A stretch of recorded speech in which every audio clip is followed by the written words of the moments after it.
Writers, have you ever run into a personal story that refuses to stay linear? Maybe it's a story where your life fractures in a way that defies a neat beginning, middle, and end. Well, if that's the case, you're in for a rare treat because in this episode of the Writing and Resilience podcast, I sit down with essayist, professor, and former bookshop owner Kelly McMasters, author of The Leaving Season, a Memoir-in-Essays. From leaving marriages to landscapes to identities, Kelly's memoir is a brilliant meditation on grief, desire, and the elastic form of the essay itself. Our conversation felt like a mini MFA, and in it, we talked about what it means to write honestly into complexity, how a false childhood memory cracked open the heart of one of her essays, and why the essay form itself became her truest vehicle for her work. Whether you're navigating your own leaving season or simply searching for the courage to write what's real, this conversation will meet you where you are and keep you going. Let's dive in.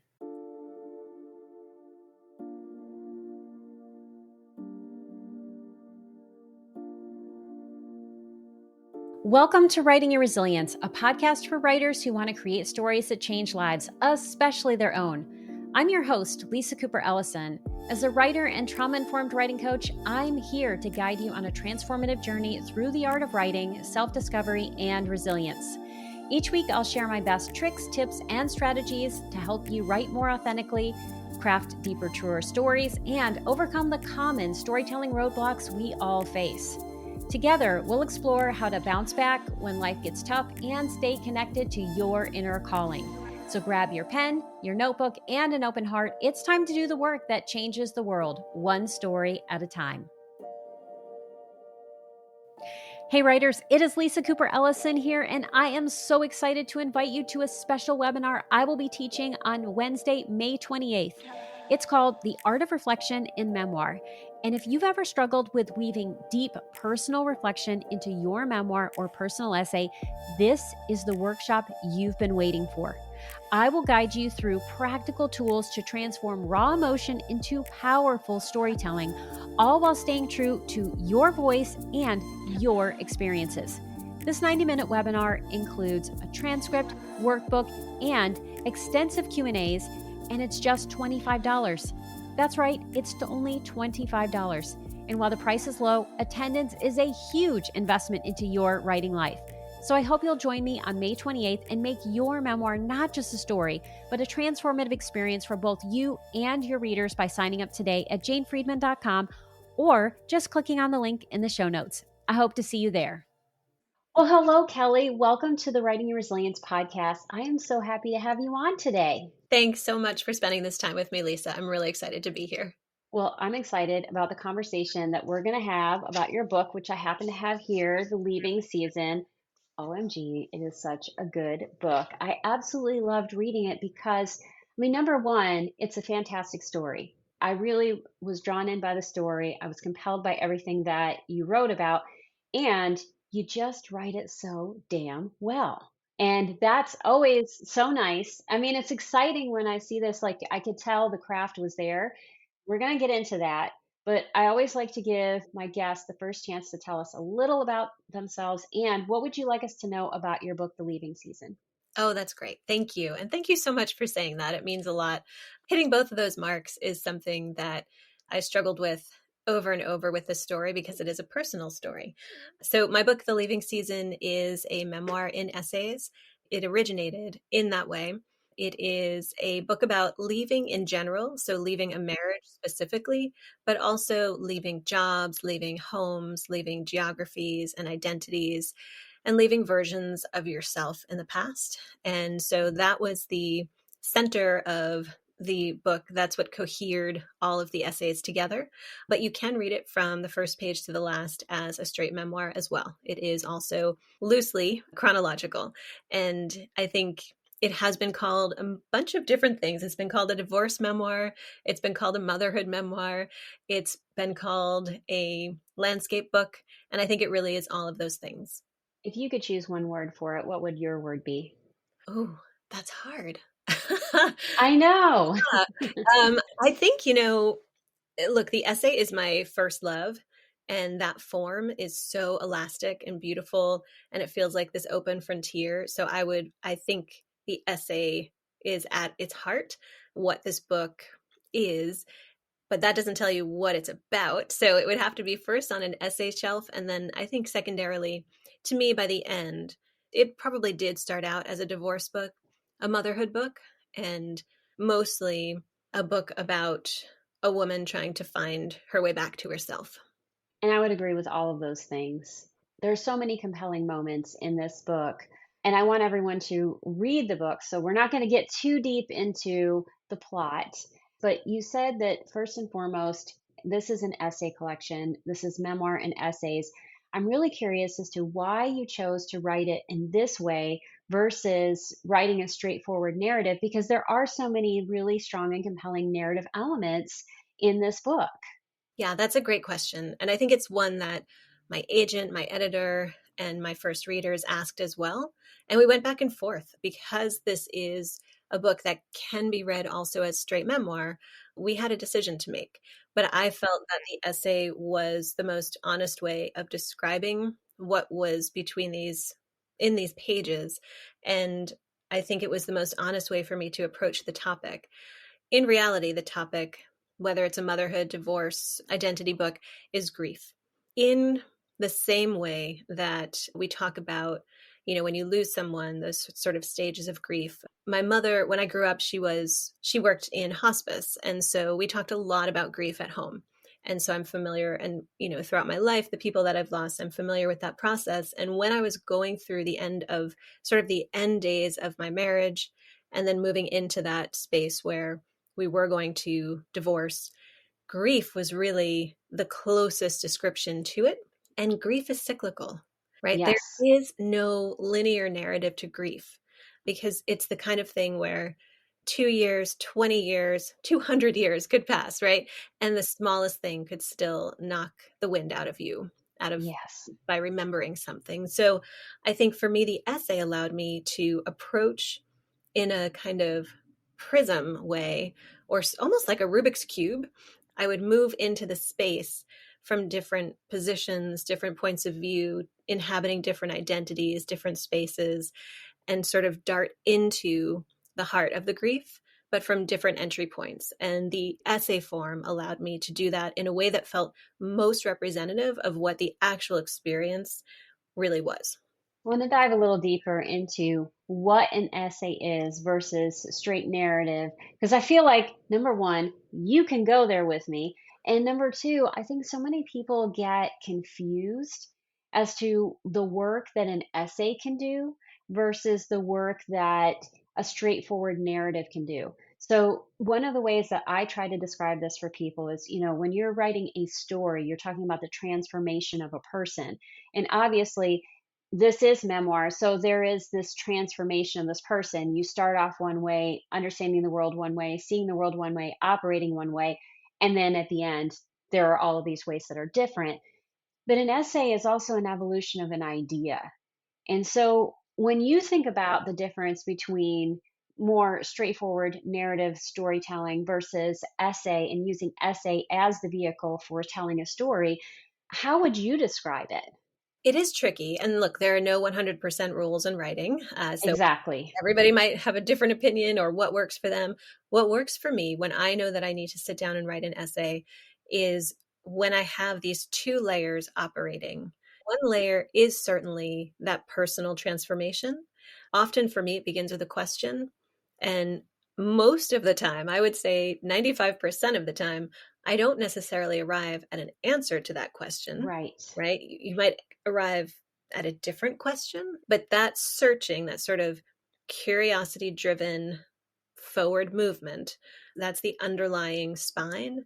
And then there's this other layer of connecting some other strand that has the same emotional resonance. Usually I have to have three scenes that match before I can dive into an essay and know that I'm ready to write it, but they have to have those both of those elements working in them. So, for example, I had an essay in the Atlantic last year and it was about squirrels, right? What it was really about, and I knew that I had to write it when I was really curious about these squirrels that were in my actual life. And so I did some researching, some writing around it. Why do they matter to me? And then I through the research found out that they're actually the single mothers of the natural world.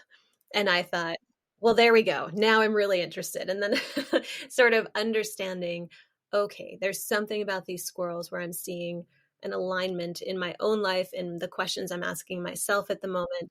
And they're going to help me move forward in that question. In my classroom, I talk about strategy, that every writer has these strategies that they're using. And hopefully, you don't feel it too much on the page as a reader. But for the writer, you have to be constantly pushing against something to get to the next step. And for me, the essay allows that in a compact place that holds you tightly. And compact meaning, I mean, I've written essays up to 40 pages that then have boiled down to 25 or then boiled down to 12, right? That compact as opposed to the sort of symphony of a longer book length narrative where there's a lot more patience and build up. So with an essay, you sort of have to just get right in. Otherwise, you're trying to entice a reader into an unknown in a way that I think our appetites for books, patience is built in a different way. Yeah, I think that the setup in a more traditional story can be longer. Not too long though, right? I know you're smiling because in memoir, especially, that can be one of the downfalls when you're writing one is that you can start too far from the action and then you have this endless opening that bloats your word count and then you're not getting anywhere. So, listeners, readers are patient, but they are not that patient. However, with an essay, because you are working in this compact form, you have to get right in there. We have to know where we're going, and there needs to be resolution at the end of some sort. And I love what you said about the fact that it's not necessarily the answer to a question, it might be a new question. And sometimes the way you do it is it's a question that you're posing, but often it can be a question that is elicited from the reader just by reading your work. That's a great point. Yes. And hopefully, right, the most successful essays do walk off the page and go with the reader in that way. So you talked about the fact that you have to have three scenes in order to tell an essay. I want you to tell a little more about that if you don't mind. And then to talk about how are you juxtaposing these three scenes with ideas. I mean, you gave us one example with your essay from the Atlantic, which we're going to put in the show notes. But I'm curious if you think about your memoir, The Leaving Season, is there an example you could give us where you're like, okay, this is what I did, or this is how I thought about it, so that I could talk about Foucault's heterotopia and have it make sense in the, context of like my journey to become married and leave this marriage and all of these other things that I'm leaving. Yes. Okay. So much to dig in there. I mean, the heterotopia is a great example because that essay, which is called Ghosts in the Hills, and was probably the biggest bear of the entire collection, it probably changed shape, I don't know how many times over the course of 5 years. And it wasn't working. And I knew that I knew what I wanted to say, but I didn't know how to say it. And then I was away at the VCCA, which is an amazing artist residency in Virginia. But I was sitting at a table with a bunch of artists and we were talking about heterotopias, and I had never heard the word before. And I think in the essay, I say, I actually thought it was some kind of heterosexual utopia at first. I am not schooled in Foucault. And so they talked to me about it. And the concept immediately helped me understand what I was trying to explain about the way this particular dairy barn in our community functioned. It existed on its own plane. And I didn't Yes. know how to push that. And I knew I had come from an approach originally, the piece, because I'm an outsider and I'm writing about this community. I mean, even though I'd lived there for many years at that point, I would always be an outsider. And I Yeah. tried to look for models that did the same thing. And I landed on one of my favorite books, which is In Cold Blood by Truman Capote. And actually that essay opens with a quote from In Cold Blood. And the opening, I wanted to really kind of steal, in the best literary sense, Truman's narrator from In Cold Blood, and the way that he positions himself sort of off the center of the image and is looking. He is not of the place, but he is in the place, and he's using, these sort of Corinthian columns in his opening to describe this Kansas wheat field. And so he's showing the reader what his standing is and that he is outside, right? Cowboy boots are high-heeled, pointy boots to him. They're not the norm. And so I thought, okay, great. I can talk about this rural place in an exotic way because it's exotic to me, Hmm. and use Foucault in the same way that Truman Capote is using those Corinthian columns to sort of announce my otherness, Yeah. because this is how I'm experiencing it. And so once I sort of was able to mix that in, and I was also learning about heterotopias, so I was not coming at it from above. I wanted the reader to learn with me. I was not assuming knowledge of this. I didn't have the knowledge of it when I first learned about it. And so I'm hoping, my goal was to just use that as a way to deepen the understanding of this really wild place, and my understanding, and then in turn the reader's understanding. And I think, that the central moment in that piece is where we're standing there, there are the sort of oil stained floor and, cigarette butts and beer, and we're sitting around with the guys and just chatting. And then I look up and they strung carcasses, and it felt like a weird curiosity cabinet. And then suddenly I realized there was this flag hanging up near the roof, and it had discolored with age, but it was very clearly a Nazi flag. That, to me, is another example of heterotopia, just how those things can exist within civilization. That's the center. The center was, I can't believe I've been standing here and I can't unmake that true. Yes.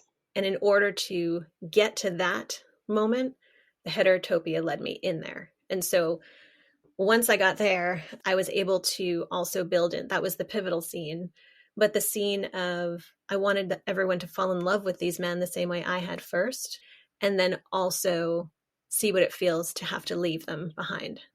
And so those were the three moments. And then the layers were, once I found it, the heterotopia sort of snapped everything together. Weave that in to your question. I like to play with scene sort of introspection, I'll call it, and fact. And so I like to intersperse it.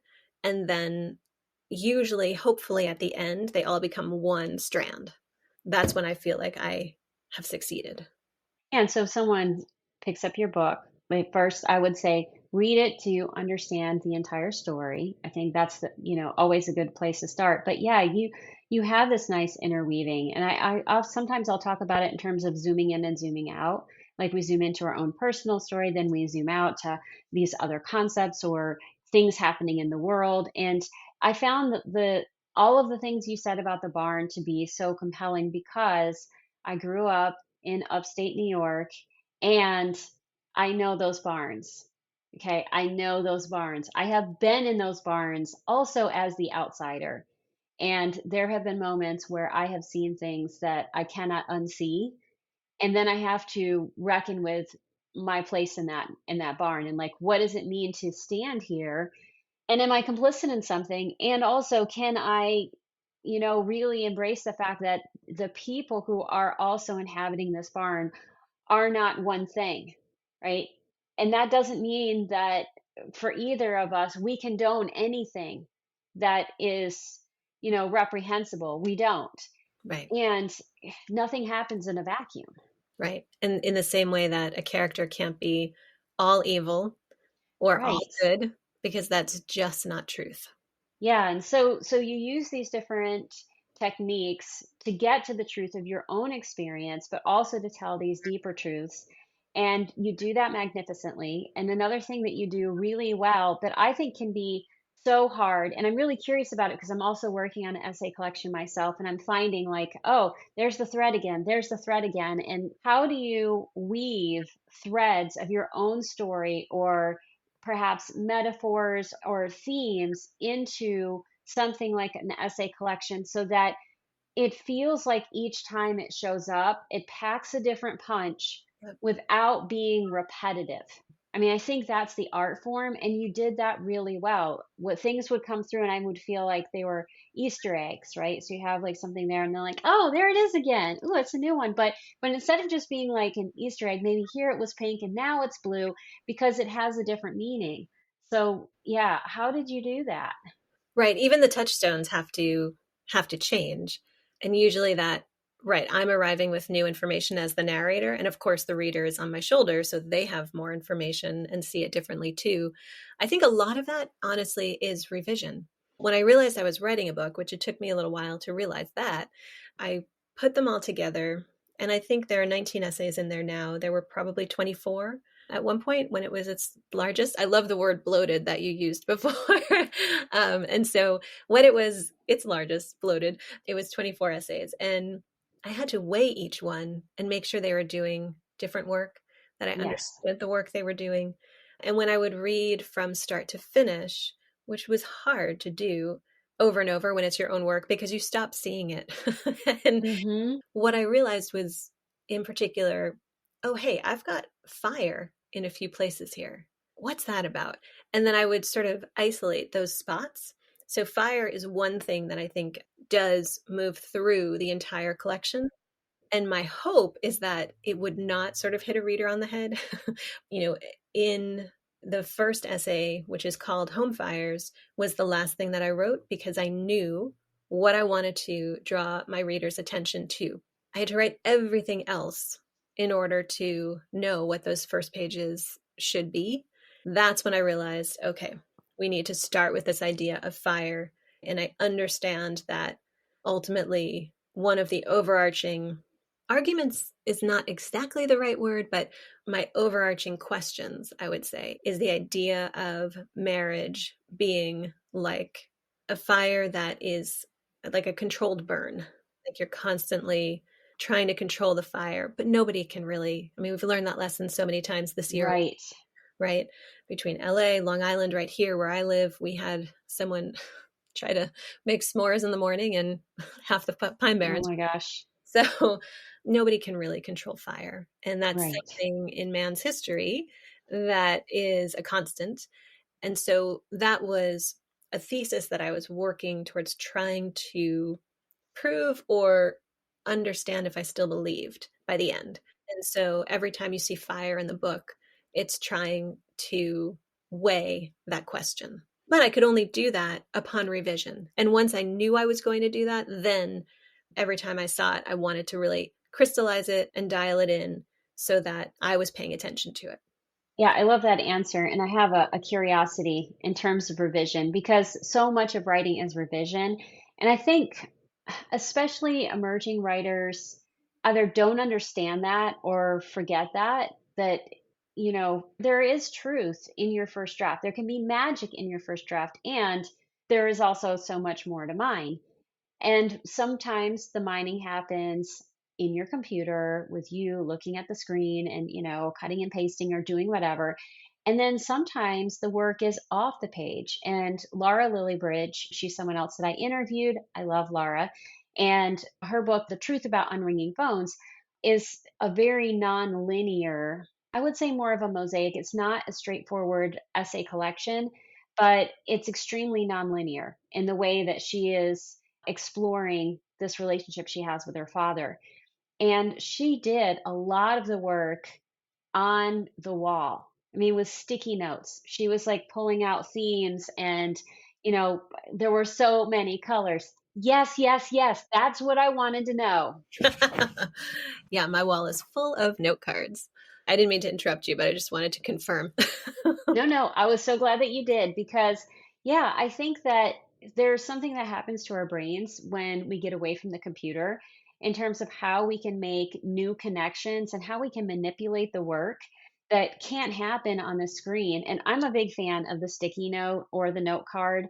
I have this great closet in my office. And so I love the closet because it doesn't have anything on it. So like that's my blank wall. Yep. But I think, yeah, finding those ways that you can manipulate off screen to look at what are those themes, what keeps repeating, what story are you really trying to tell can be so helpful. And then also, what is a story that you're not telling? And that makes me think of this one flashback in your book that I actually taught for Jane Friedman. I did a webinar on memoir backstory, and it was really diving deep into the flashback and what are the mechanics of this and how do you do this and how do you think about why are we going into the past, like what work is that past scene doing, so it's not just something that's interesting to you, it has to be relevant in that exact moment. And there's this flashback that you have in your book about the motorcycle sidecar, and it's really a false memory. And when you were thinking about putting that into this essay where, the lines before it is, I don't know why R wanted to change things. And it's all about, do I get married or not? At what point did you know that was the flashback that needed to be in there? And how did you think about putting all of that together? Oh my gosh. Well, first, thank you so much for teaching my work. And that essay in particular is another one that took quite a few revisions and changed dramatically. And I think initially, one of the first times that I thought it was done, I asked my mother to read it because I was so little in some of those flashbacks. I'm very careful about going into other characters' heads, their bodies, right? And so there were a few moments in there where I know this movement of hers. She crosses her arms in a certain way, and you're like, oh, okay, that's not okay. And so I had a scene in there like that. So I was asking her to read to make sure that it felt true to her, because she would likely have a better memory of those particular moments than me, because I was 4, 5. What I was shocked about was the whole essay was built around this motorcycle memory. My dad came home with a motorcycle and with a sidecar, and I loved that sidecar so much. And we would drive around in it, and it was just honestly one of my favorite childhood memories. When I talked to them a week later, I was shocked to hear them both say, first, my mom said, it's a great essay, really interesting. Everything's fine. You got it right. Except there was no sidecar. And I thought, wait, no, let's ask Dad. And my dad corroborated, no, I've never driven a motorcycle with a sidecar. I don't know what you're talking about. You were right on the bike with me. And at first I thought, well, crap, there goes the essay. And then I thought, no, that brings us to the next question and deepens the essay. Why is my favorite childhood memory false? And what was my brain doing in creating that memory and then relating it to marriage in particular? And so I understood, oh my gosh, this is the whole point of the essay. And one strand that goes throughout the book is, again, not necessarily an argument, but a question: is marriage a fantasy? That misremembering the fantasy of the sidecar, the fantasy of what I thought marriage could be, those two things mirrored each other. And that's when I knew, okay, we're in. This matters. This matters enough to warrant space as a flashback, because you're right. They need to they need to do work. Right. So one thing that I really want people to hear is that sometimes we will have either a scene that's really compelling that we've written and we feel really attached to, or maybe our intuition is saying, I know this belongs. I don't know the work that it's doing yet, but something tells me it needs to be here. And the goal is to do enough work to figure out what that is so that you understand that work. And sometimes that involves interviewing other people. Sometimes it involves having a lot of flexibility around how you think about something. It's not just one way. Right. And I think the less attachment you can have to that first draft, the better. I think the note cards, going back to that idea, are key for that because of their mobility, because they're Yes. modular, and you can create 6 different versions. It's sort of like the 90s choose your own adventure books, right? Hmm. Loved those. Oh my Um, gosh, I did too. right? So, oh, they were the best. You don't have to do the work of necessarily writing it out, but you can see it visually and Yes. imagine it ending differently, imagine it beginning differently, seeing how it holds in the middle, because the hardest part is that middle. Does the middle sag? My editor for my first book talked about that all the time. He was like, most books know how to begin, know how to end, but it's that middle 100 pages that just sort of sag. And so I'm very attentive to that. And I think recently I had a piece that just came out in VQR. I actually shared this in my classroom because I was asking my students to edit. They were so precious about, they were afraid. And I kept thinking, the draft is right there. You can go back to it if you feel like you made a blunder and you wish it's right there. What are you so afraid of? And so I was trying to get them out of their comfort zones, and so I actually brought my revision in and put it up on the screen because this was a piece about garlic. They subtitled it beautifully, Splitting the Family Story, splitting garlic bulbs. And when I wrote it and turned it in and it was accepted, I thought, this is a piece about birth. And when the top editor finished with it, he pulled an entire section out. So it went probably from maybe 16 pages to 14 or 13, which is a sizable edit. And Yeah, that is. within as well, like lines, and it was a great edit. And I was at the end, the very last note was, okay, this is about death. And I thought, no, you're wrong. And I, slammed my computer down and sort of crossed my arms like my mother, I guess, for a few days. And I couldn't look at it. And then I reread the piece that he edited it into. And I realized, I may want this to be about birth. And I probably do have an essay that I need to write about birth, but it's not this one. And that's what he uncovered. It's sort of like archaeology. That's actually what it was meant to be. Once I Yeah. did that, then I could go back in and finish that archaeological dig and clean all the bones off and get them really clear. But he had to sort of redirect me. Now, of course, birth, death, it's a cycle. They're not that far away from each other, but it helped me sharpen everything so that from that first line to the last, I knew what my goal was. And it was to talk about death. That is such a great example. And there's two things I want to say about it. Number one, sometimes we think an essay is about one thing when it's really about something else because we become blind to the work and blind to all of the possibilities. The other thing that I want to say is that sometimes people have contentious relationships with editors because they see their work one way, but someone who's, external to them sees it in a completely different way. And how did you, as the author of this piece, figure out what you wanted to trust is like, yes, I think you have a point. Yes, this is what the essay is really about after you slam down your computer and you fold your arms, which we all need to do, right? We all have that moment when we get like flustered or upset about it. I've had the same thing. And once you get over yourself, right, and you get past that emotion, which is so important to feel, how do you trust that process so that when the final essay comes out, you feel really good about it? Like, no, this is my story and this is the best version of my story versus I have people pleased my content into something someone else sees. Right. That's a great question. And it is a big danger. I teach a literary magazine class and we talk about that a lot. Often I find the best editors edit with questions rather than changing words and lines. And that is what he did. He was asking a lot of questions, making suggestions. And I think another really amazing editor, that probably the first editor that made me aware of this, is Tom Beer, who now runs Kirkus. And I used to write for him at Newsday, just book reviews and author interviews. And it was the first time I paid attention to, why does being edited by this person feel so good? And Yes. that was the main difference. I think the ability, what you're talking about, that moment to understand, and really you have to trust yourself, not just that other person. Yeah. It's the same thing that makes nonfiction work, and that is critical distance.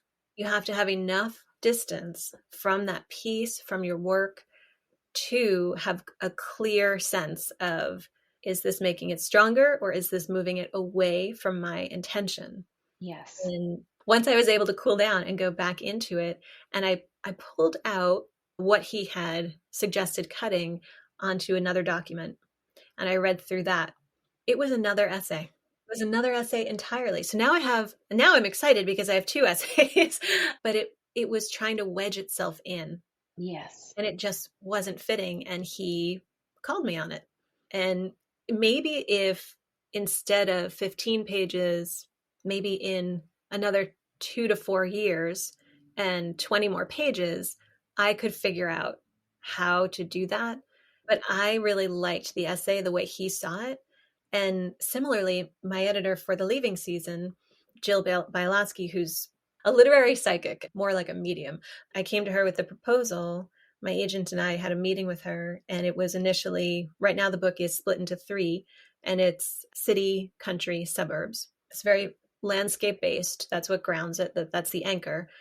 And the initial proposal was city, country, Arctic, which sounds so strange now. This was in 2020, and I had just visited Svalbard. I was really obsessed with these icebergs and that as a metaphor for divorce, which I still hold to. And I had just accepted a Fulbright to go to Norway for a year and go back to Svalbard and do a lot more research. This was January 2020, and I was supposed to leave in September. And so, of course, we all know what happened in March 2020, and that Fulbright was canceled. But before even that happened, she said, I just don't feel, it doesn't feel natural yet. And she said, where do you live now? And I rolled my eyes and said, Long Island.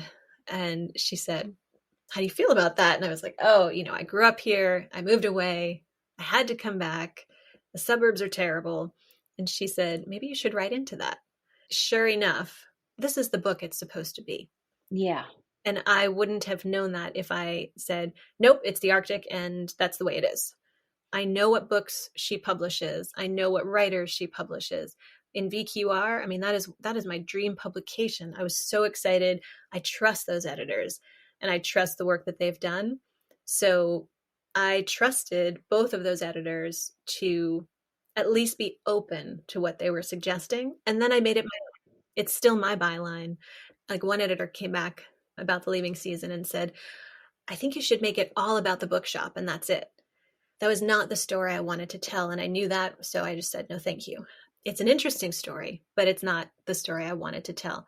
But those edits, ultimately, I knew in my heart that it made it a stronger work.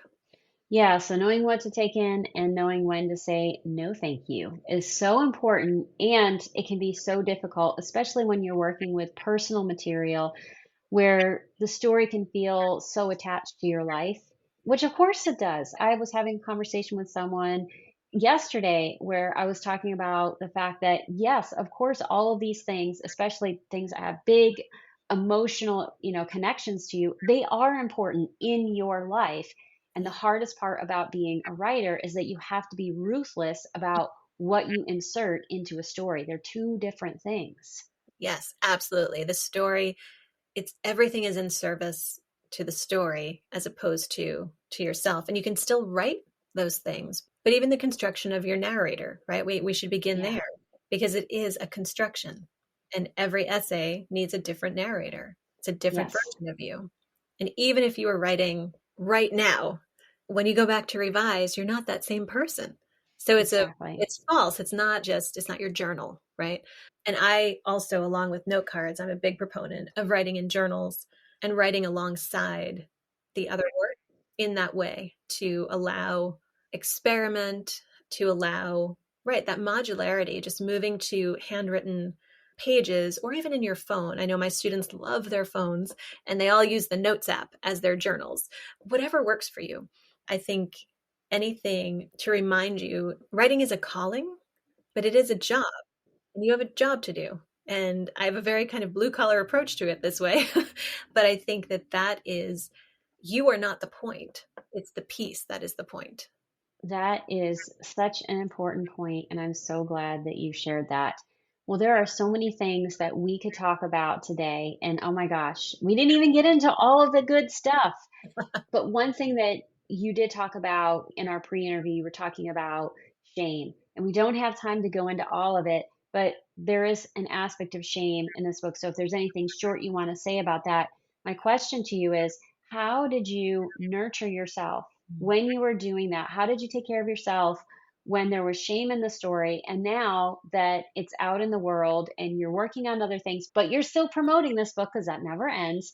How do you nurture that? And is there a way you do that that's people might not expect? Oh, that's a good question. I hope I nurtured myself. I think one thing that even I didn't quite understand until I was able to do it is that when I'm done with this book, I get to put it on the shelf too, just like the reader. Yeah. And it really does feel that way. I said what I needed to say. I shared what I wanted to share. And that doesn't end any conversation. It doesn't make anything not true or not happen, but it feels complete in a way that for my process, I don't know that I could get that completeness in any other way. And the conversations that have come from it, oh my goodness, have been so incredible and healing. And much of the book is about just feeling so alone with so much of this. And that, if anything, has been a gift once the book published. Just, I mean, on a daily basis, Lisa, people emailing me, letting me know. I mean, just yesterday, somebody over Instagram, just saying, by the way, I read your book. I left and I never looked back. Thank you. And my book did not make her leave, but it maybe gave her that last bit of courage that she needed. Yeah. Right. And just talking and everybody coming out of the woodwork, it feels like when you're in the middle of it, everything feels so alone. If you announce it, if you say, hey, this is happening to me, your people will find you. And when I was revising and really in writing the last few essays that were the hardest, it was during COVID. It was honestly as difficult a time as it was. I was a single mom with two little kids. It was rough, but it Yeah. was also away from the world. And it did give me sort of the privacy and the solitude that I think I needed to go where I went. And that I'm grateful for. And I was with my kids 24/7, which, yes, again, was difficult, but there is nothing more comforting, nothing more nurturing for me now than that. And so it was a surprising silver lining to what in the moment felt like a catastrophe, but Yeah. that did help, I think, in the production of the book. So much we figure out in retrospect. But what I love about this is that, yeah, you knew this book was done when you could put it on your shelf, right? When the content had been wrapped up, but the questions and the conversations could continue, that there was that both and of on the shelf, and then I can still talk about it. And I think that's a lovely way for us to wrap up. If people want to buy a copy of The Leaving Season, or they want to learn more about you, because this isn't your only book, right? You have written other books, you have other books in the works. What are the best ways for people to connect with you? Sure. My website is just my name, kellymcmasters.com. That's probably the easiest place to find all the other stuff. I usually hang out on Instagram the most out of all the socials. And I've got a Substack called The Magpie. And I've always got little projects. A new one is coming out that has to do with diaries. That's launching in a few weeks. Well, thank you so much for being on the podcast today. I knew we were going to have a great conversation, and it has exceeded my expectations. So thank you so much. Oh, we could talk for hours. This was wonderful. Thank you so much for your great questions. Thanks so much for listening. If you'd like to learn more about Kelly and most importantly, buy a copy of The Leaving Season, please see the show notes for this episode. But before you go, I would love it if you would text the show if you're on Apple Podcast or Spotify, or leave a comment on YouTube with the answer to the following question. Is there a moment or memory that you keep writing about? What might it be trying to tell you? I'd love to hear your thoughts in response to this question. And speaking of your thoughts on the podcast, I'd like to give a quick shout out to Rebecca Bruff, who shared that my episode with Amy Lynn was exactly what she needed to hear as she's working on her project. to former guest Wendy Hawks for your kind words about my recent episode with Erin Cappel, and to Flick Carter, who shared the following on Spotify about my episode with Courtney Mom. I love them all, but especially this one. In all your episodes, you have this beautiful way of making sense out of my own tumultuous long-term relationship with writing. Oh my goodness, thank you all so much for your kind and generous thoughts on the podcast. I am truly, truly grateful. And listeners, if you haven't contacted the show yet, I would love to hear from you too. Until next time, remember that your story matters, and as you work on it, you change lives, especially your own. That's it for today's episode. Thank you so much for tuning in. I truly couldn't do this podcast without your support. If you love this episode, here are 3 simple ways you can keep this show thriving. 1, subscribe or follow Writing Your Resilience on Apple Podcasts, Spotify, or YouTube so you never miss an episode. 2, leave a 5-star review to help others discover the podcast. 3, join my engaged writing community by signing up for the Writing Your Resilience newsletter. As a thank you, you'll receive a free copy of Write More, Fret Less, a toolkit for gaslight-proofing your writing practice. Have feedback for the show, a topic you'd love me to cover, or questions you'd like me to answer? Drop a comment on YouTube, text the show, or email me at writingyourresiliencepodcast@gmail.com. Until next time, keep writing, keep growing, and keep showing up for yourself. Your story matters, and I am so proud to be writing alongside you.